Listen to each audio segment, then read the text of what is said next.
Kinambyuhanay Barter for a Cause ay isa sa mga innovations ng Tiboli National High School bilang bahagi ng Brigada Eskwela 2020. Ang aming mga teachers and stakeholders ay nag-donate ng mga ornamental plants, fruits, and other used but functional items upang i-barter sa mga school supplies. Layunin ng aming advocacy ang makatulong sa mga mahihirap na mag-aaral ng Tiboli National High School, lalo na ang may mga magulang na nawala ng trabaho dahil sa COVID-19 pandemic.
Here at Apos Barangay Hall, and the guys are down there. We're going to distribute our school supplies to our Kinambyuhanay recipients.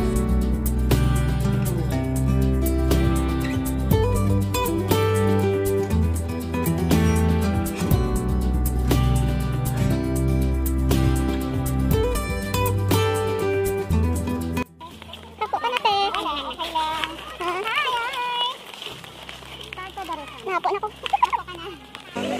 Ito hato. Artista. Artista kayo. Kasama natin. Kasama natin ang mga barangay officials and also with the barangay kagawad of the barangay Apos. And also with the team. Janet. Bata bulak.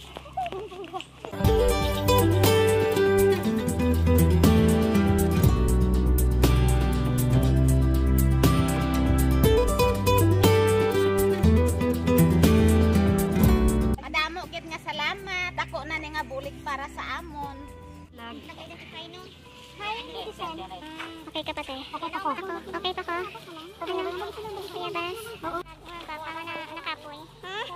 Ang palda ni Madam. Si Madam, nakasukoting. Ang aming advocacy ay isang whole year activity at patuloy kaming tumatanggap ng mga donations at patuloy kaming mamamahagi ng mga school supplies sa mga mahihirap na mag-aaral.